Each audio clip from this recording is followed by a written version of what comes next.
इस वीडियो में जी हम बात करेंगे कि आईडीई क्या होता है।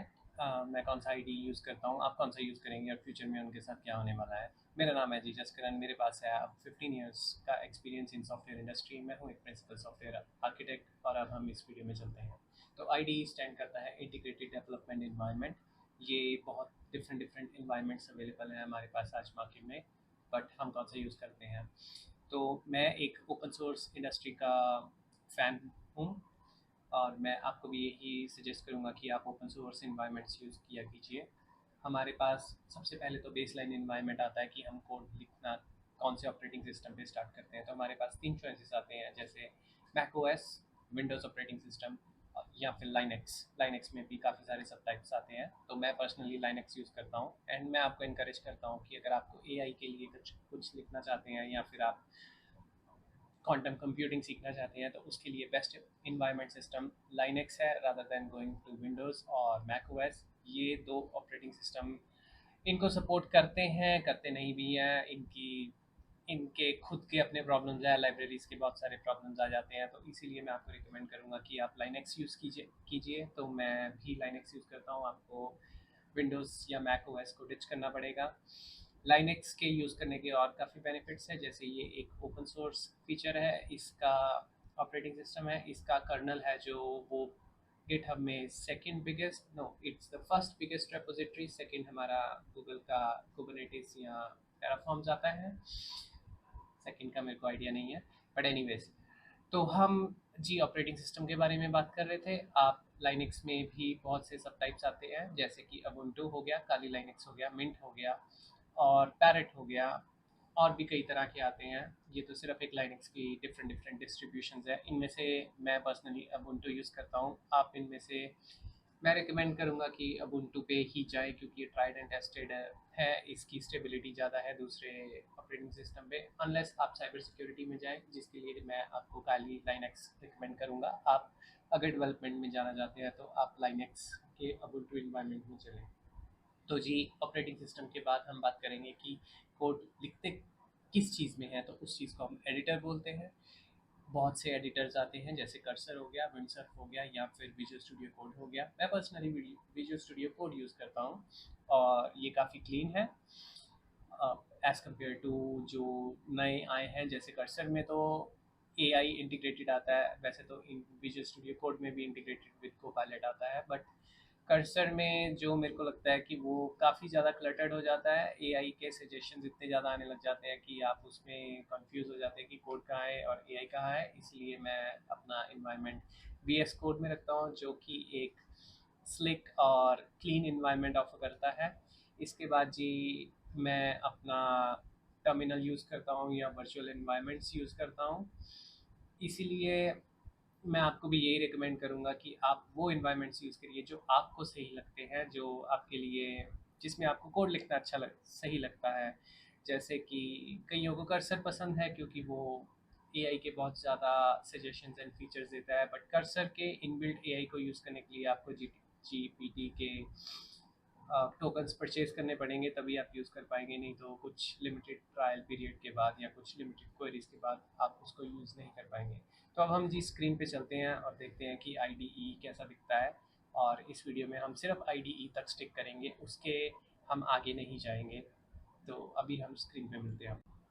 तो ये जी मेरी स्क्रीन है, इसमें आप देख सकते हैं कि अब उनको इंस्टॉल हो रखी है मेरे सिस्टम के ऊपर। अगर मैं इसके सिस्टम की सेटिंग्स में जाकर अबाउट मी में जाऊंगा या अबाउट सिस्टम जाऊंगा, तो आप देख सकते हैं कि मेरे पास अबाउट सिस्टम में मेरे सिस्टम का नाम फिनिक्स है, जो मेरे को काफ़ी इंस्पायर करता है।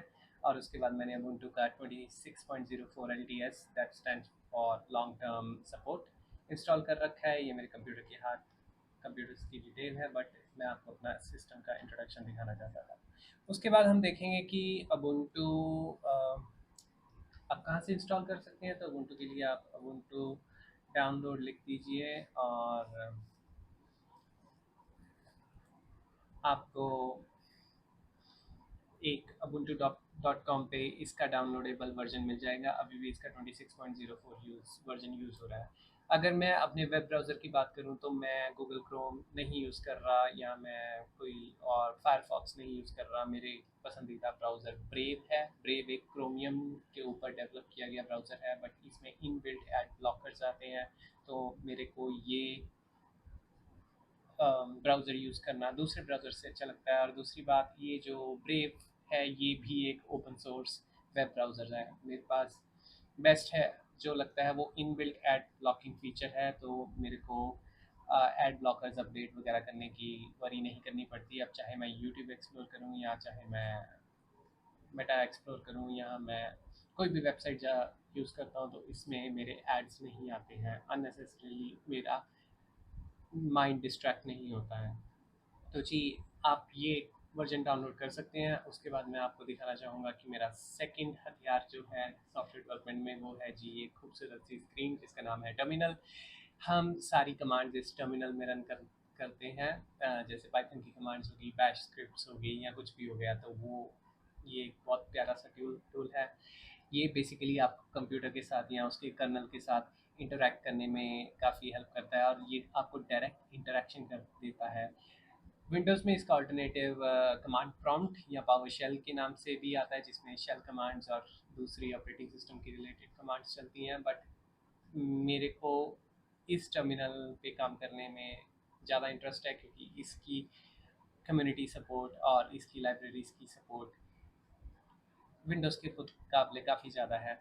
तो हम इस टर्मिनल के साथ स्टिक करेंगे। और जी तीसरा मेरा आईडीई के इन्वायरमेंट में आता है जी, वो है विजुअल स्टूडियो कोड। तो हम यहाँ पे सिर्फ विजुअल विजुअल स्टूडियो कोड लिखते हैं अगर, तो आप देख सकते हैं कि ये एक माइक्रोसॉफ्ट की तरफ से open source AI code editor है, जो कि आप लिनक्स के लिए डाउनलोड कर सकते हैं, जो कि डेप फाइल आएगी, और उसके बाद ये कुछ इस तरह से दिखेगा।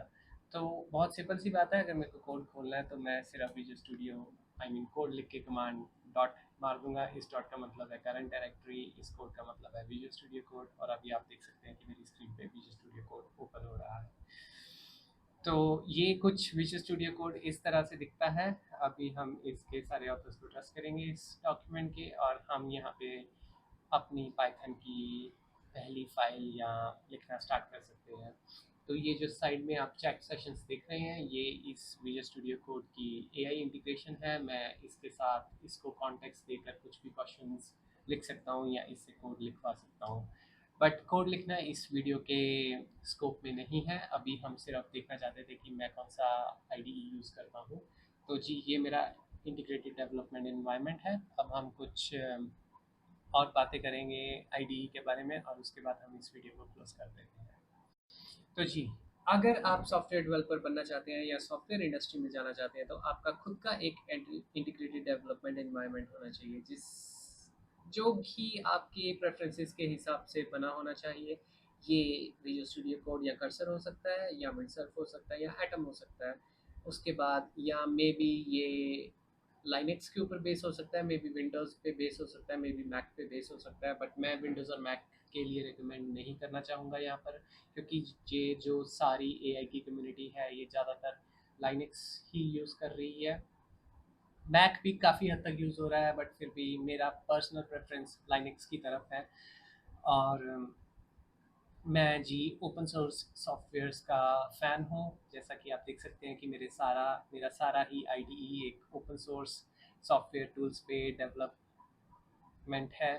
तो मैं ओपन सोर्स की यूज़ करता हूँ, क्योंकि ये आईडीई फ्री होता है। इनके लिए मेरे को कोई पेमेंट नहीं करनी पड़ती, और मेरे को पायरेसी के लॉस के थ्रू नहीं जाना पड़ता। क्योंकि अगर आप कोई कमर्शियली सॉफ्टवेयर डेवलप करते हैं और आप पायरेटेड सॉफ्टवेयर पे करते हैं, तो डेफिनेटली वो एक अच्छी प्रैक्टिस नहीं मानी जाती। आप प्लीज़ सॉफ्टवेयर इंजीनियरिंग में बेस्ट प्रैक्टिसेस का यूज़ कीजिए, जिसमें से स्टिक टू ओपन सोर्स, जिसका कोड बेस अवेलेबल है। आप एक्चुअल में जाके देख सकते हैं कि उस कोड में क्या है। कहीं कोई ट्रेसिंग तो नहीं हो रही, कहीं कोई ट्रैकिंग तो नहीं हो रही, कहीं कोई ऐसा कोड तो नहीं जो आपके कंप्यूटर में कुछ थ्रॉटलिंग कर दे, कुछ वायरस अपलोड कर दे, या कुछ भी। तो इसलिए मेरे को ओपन सोर्स इन्वायरमेंट्स ज़्यादा पसंद हैं, जो कि कम्युनिटी की हेल्प से बनाए गए हैं। आप, मैं और अनेकों हज़ारों अदर सॉफ्टवेयर डेवलपर्स उन कम्युनिटीज़ में पोस्ट करते हैं, उनमें डेवलप करते हैं। तो मैंने भी बहुत सारे ओपन सोर्स प्रोजेक्ट्स में कंट्रीब्यूट कर रखा है। कभी-कभी मैं वहाँ पे ट्यूटोरियल्स ऐड करता हूँ, कभी-कभी मैं वहाँ पे कोड कमिट करता हूँ। तो जी, ये था मेरा आईडीई। और मैं ज़रूर जानना चाहूँगा कि आपने इस वीडियो के बाद अपने डिसीजंस क्या लिए हैं आईडीई के बारे में। और जाने से पहले एक मैं आईडीई के बारे में और बात करना चाहूँगा कि मेरे को पर्सनली आईडीई में डार्क